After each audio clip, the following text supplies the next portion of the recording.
Story की कड़ी में आज सुने और देखे बहुत इंटरेस्टिंग स्टोरी जो बच्चों से जुड़ी हुई है, जो छात्रों से जुड़ी हुई है और फोटोग्राफी से जुड़ी है, लेखन से जुड़ी है, उनकी तमाम शिक्षा के ऊपर उसके जीवन में, उनके जीवन में पड़ने वाले असर से जुड़ी है। बिहार की वर्कशॉप है जिसमें पहले मैं इनके साथ, तरुण जी के साथ तो नहीं था, मैं पहले अखबार में ही शुद्ध रूप से काम करता था। इसी वर्कशॉप के माध्यम से मेरा इनसे जुड़ाव हुआ और हम दोनों ने मिल करके बिहार, झारखंड, राजस्थान, मध्य प्रदेश में तमाम वर्कशॉप किया जिसमें छात्रों का पार्टिसिपेशन होता था। बिहार में जो वर्कशॉप हुई उसके बारे में हमारे तरुण बोस जी बताएंगे कि क्या क्या हुआ और उसका असर क्या हुआ व्यवस्था के ऊपर। बिहार में जो वर्कशॉप हुआ था, बिहार में मुजफ्फरपुर, हाँ। हाजीपुर और वैशाली में सरकारी स्कूलों में, गांव के सरकारी स्कूल में बच्चे जो पढ़ते थे उनको लेके कार्यशाला हुआ था। उस कार्यशाला में यूनिसेफ का उद्देश्य था कि बच्चों को ज़्यादा से ज़्यादा जो कॉर्पोरल पनिशमेंट है उसका मटेरियल तैयार करा जाए। तो हमने बच्चों को कॉर्पोरल पनिशमेंट क्या होता है समझाया। फिर उन्होंने उस आधार पर मतलब रिपोर्टिंग, इंटरव्यू और फोटो ये सब लिया और वो बाद में यूनिसेफ ने उस कॉर्पोरल पनिशमेंट के मटेरियल के रूप में उसको लेके अभियान किया, जगह जगह अभियान किया बिहार में। तो बच्चे जो थे ज़्यादातर 6ठी से 8वीं और 9वीं के बच्चे थे। बच्चों को अपने ग्रुपों द्वारा उन्होंने मतलब बात को समझा कि कॉर्पोरल पनिशमेंट क्या होता है, किस हद तक, जैसे घर में हो या स्कूल में हो, कॉर्पोरल पनिशमेंट कैसे होता है वो समझे। फिर उन्होंने जाके गांव-गांव में लोगों से बातचीत किया, टीचरों से बातचीत किया और उस आधार पर उन्होंने अपने लेख तैयार किए। जगदीश जी के निर्देश पे उन्होंने फिर फोटो भी खींचा। फिर उसके बाद उन्होंने अपने अपने अखबार तैयार किए।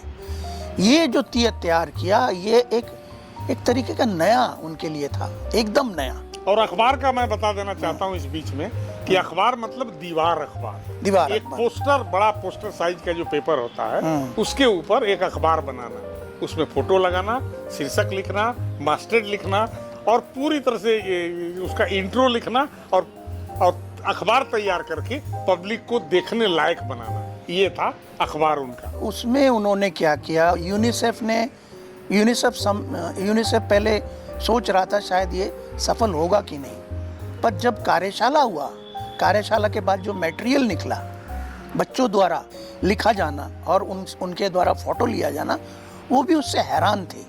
और उन्होंने फिर बाद में इन बच्चों से फिर प्रेस कॉन्फ्रेंस कराया।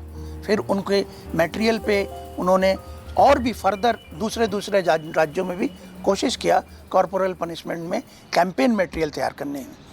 जगदीश जी की भूमिका यहाँ बहुत ज़्यादा थी क्योंकि पहली बार उन्होंने गांव के बच्चों ने कैमरा पकड़ा।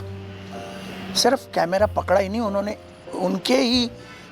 जो समझाया था उसी आधार पर उन्होंने गांव में जाके फ़ोटो लिया और वो बड़े हैरान थे कि लेख लिखना, फ़ोटो लिख लेना और वो भी 5 दिन के कार्यशाला जो जर्नलिज्म इंस्टीट्यूट में या कॉलेज में जो 3 साल समझाया जाता, वो 5 दिन में उनको इतने आसान तरीके से, क्योंकि हमने एक मॉड्यूल बनाया था लेखन का और फोटोग्राफी का, जिन्होंने उनके लिए एक तरीके से दिशा निर्देश तैयार किया। मतलब इनमें से कई बच्चे हैं जो पत्रकार भी हो सकते हैं आने वाले दिनों। अच्छा, मैंने उसमें क्या पाया वो अलग से बता देना चाहता हूँ। कई बार लिखने पढ़ने का जहाँ तक मामला आता है ना, बच्चे थोड़ा सा शिथिल होना शुरू हो जाते हैं। लेकिन जो ही मैं टेकअप करता था कि चलो अब करेंगे फोटोग्राफी, तो ही उनकी आंखें एकदम खिल जाती थी और वो बहुत ज़्यादा कंसर्न हो जाते थे। तो मैं कैमरों के बारे में जब बताता था और फोटोग्राफी की जो बेसिक है, जो बोलते हैं रोशनी से लिखना, जब उसको उनको समझाता था कि भाई ये तरुण जी तुम्हें शब्दों से लिखना बता रहे हैं और मैं आप लोगों को बता रहा हूँ रोशनी से लिखना, तो चलो अब रोशनी से लिखना पढ़ते हैं, कैसे करेंगे। और जब वो उसमें इन्वॉल्व हो जाते थे, उसमें फिल्म लोड करना, उसको ये शटर, ये बटन है, बैटरी यहाँ से जाएगी, फ्लैश ऐसे चलती है, जब वो इन्वॉल्व हो जाते थे तो वो रौनक गजब की थी। और फिर ये इन्वॉल्वमेंट ये दिखता था कि फिर एडिटिंग में, फिर लिखने में, शीर्षक बनाने में वो इन्वॉल्वमेंट उनका बढ़ जाता है। तो दोस्तों, इस फोटोग्राफी की करामात गजब की है। अगर कोई कहते हैं ना, एक हमारे कार्यक्रम में मेरे कार्यक्रम में, मेरे एक वीडियो में मैं बहुत बड़े पेंटर को लाया था जिनका नाम है संजय भट्टाचार्य। संजय भट्टाचार्य ने कहा, बहुत इंटरेस्टिंग, अगर आप कभी उस वीडियो को खोल के देखें तो उन्होंने कहा कि ऐसा देखने में पेंटिंग लगती है कि वो पेंटर बिल्कुल शांत और टेंशन फ्री होगा और बड़े आराम से कर रहा होगा, लेकिन ऐसा नहीं है। टेंशन फ्री नहीं होता। तमाम पॉलिटिक्स में पेंटर इन्वॉल्व रहता है, किससे बात करूं, किससे ना करूं, क्या कहाँ कहाँ किस गैलरी को दूं, किस गैलरी को ना दूं। लेकिन उन्होंने अगली लाइन जो बोली, तो बोलते हैं कि जब मैं बिल्कुल पॉलिटिक्स से परेशान हो जाता हूं तो मैं कैमरा उठाता हूं और निकल पड़ता हूं फोटो शूट करने।